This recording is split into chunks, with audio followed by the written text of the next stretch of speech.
Hi everyone, I'm Dale Smith, aka Journo Dale, and we're here to talk about Canadian politics.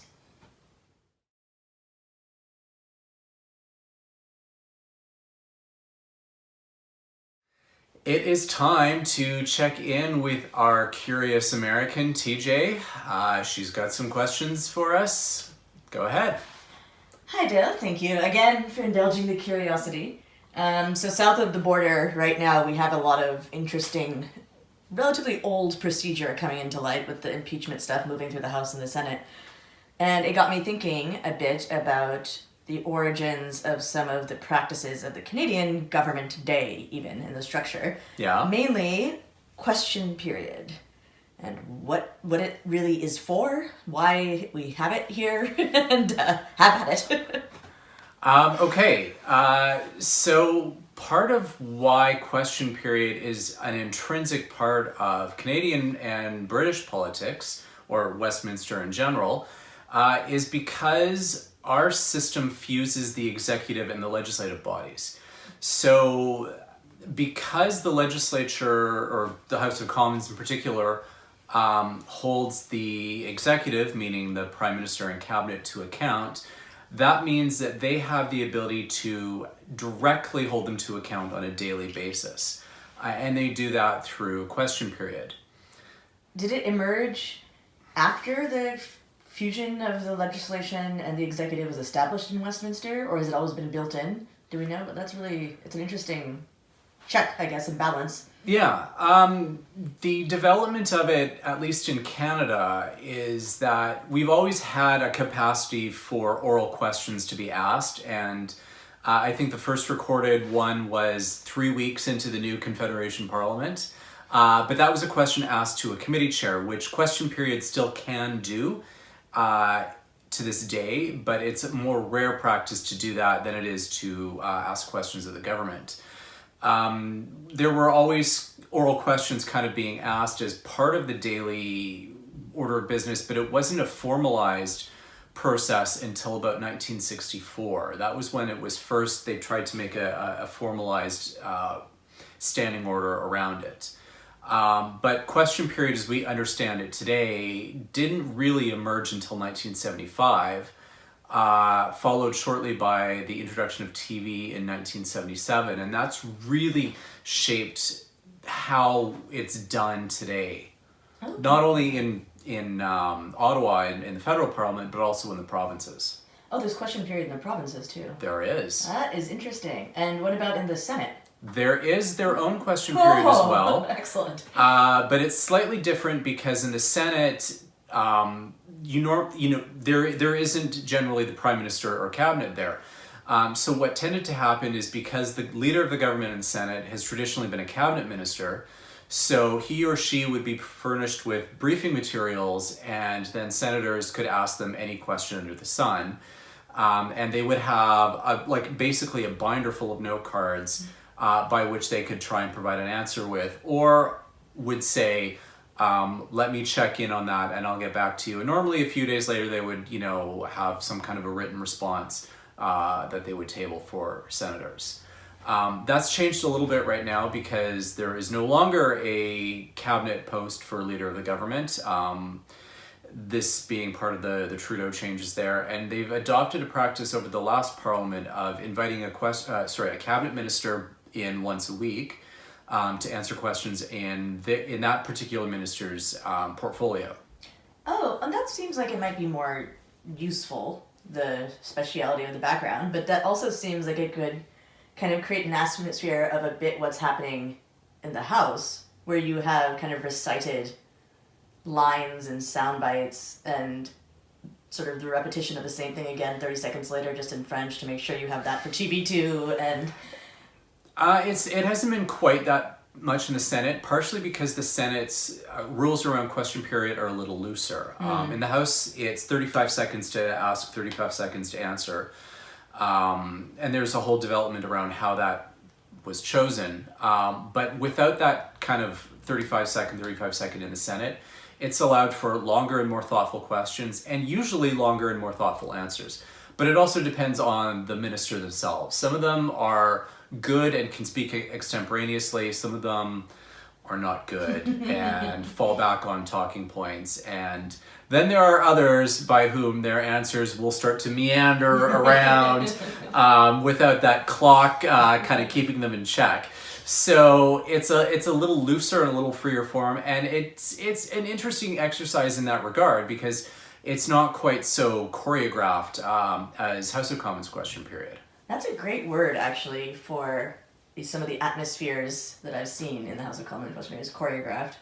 And I don't know if that's just me feeling jaded by politics. It's not you. Okay, yeah, it actually does feel that way. Yeah. Part of why that ended up happening is successive governments got more invested in message control. And in order to ensure that their ministers were all speaking from the same songbook, the kind of answers by which they were provided got more and more tightly controlled. And then, the current government is like that for certain ministers, and other ministers are capable enough that they don't require the same kind of hand-holding from the PMO, but it's still there. And that's partially just a response to the media environment. If ministers say something that sounds slightly off the kind of the government message track, people will jump all over that. And the opposition will jump all over that as well. And so that's partially why things have devolved into this very tightly scripted sort of sense. And same goes for the opposition as well, where all the questions are now coming from the leader's office. And rarely do you get one where you've got an MP on their own initiative asking a question fairly extemporaneously. Yeah, because you do get this strange thing happening, which is a bit disconcerting, that you'll have 2 or 3 people asking a question that literally uses not exactly the same wording, but there'll be a phrase that is sounds like that's the phrase we have to use today. That's the one we want to get a clip of. That's exactly it. And, it used to be that question period would be a more free-form question and answer sort of structure, which then has moved into when, in the era of TV, people became cognizant of the fact that this was no longer a feast, it was now a buffet of media clips by which the different TV companies could choose their clips from. And so they started tailoring questions for that. And nowadays, it's less for TV and now for social media. And now they're tailoring questions or occasionally answers, but usually the questions themselves in order to go on their YouTube channel or their Facebook page or their Twitter feed. And, for them to broadcast them asking that tough question and being mean about it and everything. And so it's become so much more performative in that regard and less substantive as a result. Well, one thing that I still see some organic behavior in is the heckling, which is fascinating and delightful. Sometimes it's much more polite than some of the heckling I've heard in other government spaces, but I guess it's Canadian heckling. Yeah. So I'd like to hear a bit more. Has it always been allowed? Has it been sort of regulated in any way? It's always been allowed, and the thing that we need to remember is the rest of the day. So question period is 45 minutes. The rest of the day, there is almost no heckling in the House of Commons. It's generally fairly dry recitation of speeches into the record. They're not even really debating stuff anymore. And so there's almost no heckling at any other point of the day. But that's because people only ever see clips of question period. They seem to think that this is how Parliament operates all the time, and it's not. Well, yeah, nothing would get done, which is maybe why you get that thing of saying you should take away heckling from the government because they can't do any work or whatever. Yeah, and so, I mean, my I always say that, the biggest danger outside of question period is narcolepsy. But there's always this concern that heckling is boorish and sexist and so on, and I think it can be. There is occasionally, for certain, and it's more, I think, individuals than others, where, yes, the volume will go up if it's a female person answering, or minister answering. But that is also sometimes because they might rely more on scripts than they would on extemporaneous answers, and scripted answers elicit a lot more heckles. Oh, interesting. And it's part of it is because the hecklers want to knock them off message, or get them flustered, and that is kind of just a sort of response to the human theater of it. So that's the bada distraction. It is a little bit, yeah. But the other thing I have to say is occasionally heckling can be really informative, or crosstalk can be really informative. The one example I always fondly remember is there was a medical isotope crisis in Canada a few years ago.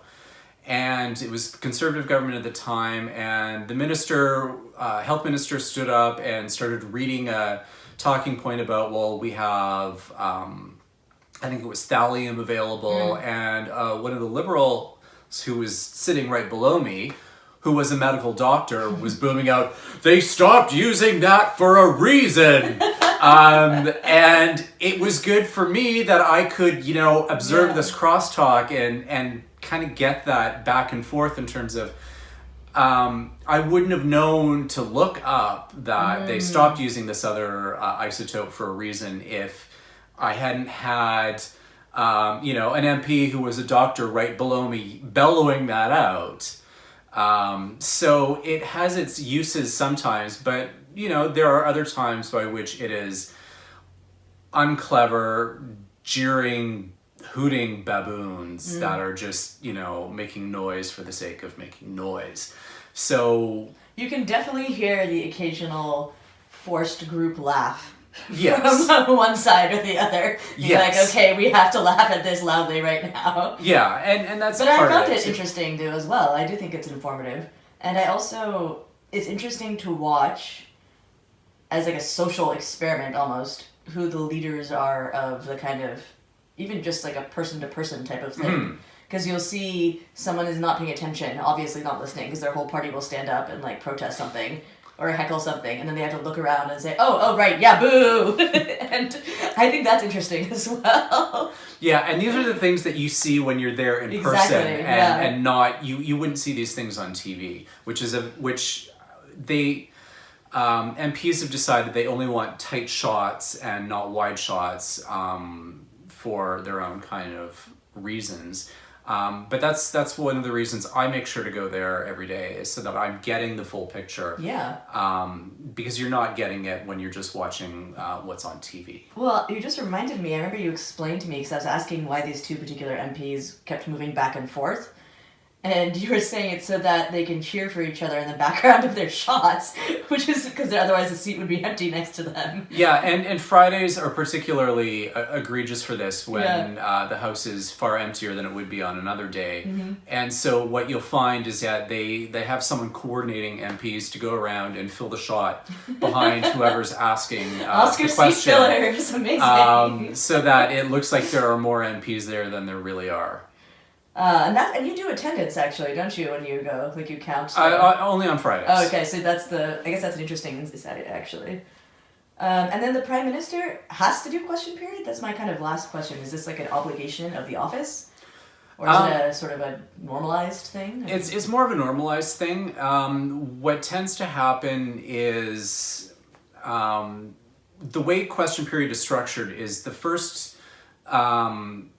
round of questions are dedicated for the leaders to ask and the leader or the Prime Minister to answer. But there's no real formalized way in which the rules that are the Prime Minister must attend. What tends to happen is that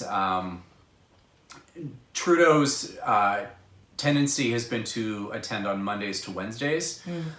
Very occasionally, it'll be like a Tuesday to Thursday instead, depending if he was traveling or whatnot. Stephen Harper might have shown up 2 days a week, particularly toward the end. The Prime Minister is almost always there on Wednesday because that's caucus day. Right. So that's when the caucus is Double meeting. duty, yeah. So they have caucus in the morning and then they go question period first thing in the afternoon. So kind of everyone's there and the leaders are all there. So that's kind of the day you'll see everyone there. Trudeau has decided to experiment in doing a sort of quasi prime minister's questions like they have in the UK. So that means that if he's there on a Wednesday, he'll take all the questions from everyone, not just the leaders on the other side. And that's created an interesting kind of dynamic, but the problem is preparation. So in the UK, they have PMQs or Prime Minister's Questions on Wednesdays, but it's 30 minutes and questions are submitted in writing in advance so that the Prime Minister's office there can prepare and brief. And give a useful answer? And ensure that they have a useful answer, whereas Trudeau doesn't do that. So he's basically kind of going off of what's available to him. Sometimes he's good and can speak just on his feet and give a reasonable answer on something. Sometimes he'll get his binder out and read the prepared statement for it. And sometimes, if it's something he's not prepared for, he will give a broad generality or just like a platitude about something and kind of leave it at that. And then, at the end of this year, we'll pat himself on the back for how many questions he's answered the year, even though he didn't really answer those questions. He just provided a response, which is not necessarily the same thing. Interesting distinction, actually. Yeah, that's something to ponder. I like that. It didn't actually answer, it just provided a response. That'd be an interesting thing to keep track of, too. Okay, well, that is fascinating. I'm excited about the resumption of activities and question periods in the coming days. Yeah. And I will be looking forward to checking the attendance for next Friday. All right. And that's everything for this week. Join us again next week for some more Canadian politics. I'm Dale Smith. That's at journo_Dale on Twitter. And don't forget to like the video, share, subscribe, and support us on Patreon. Thanks, everyone.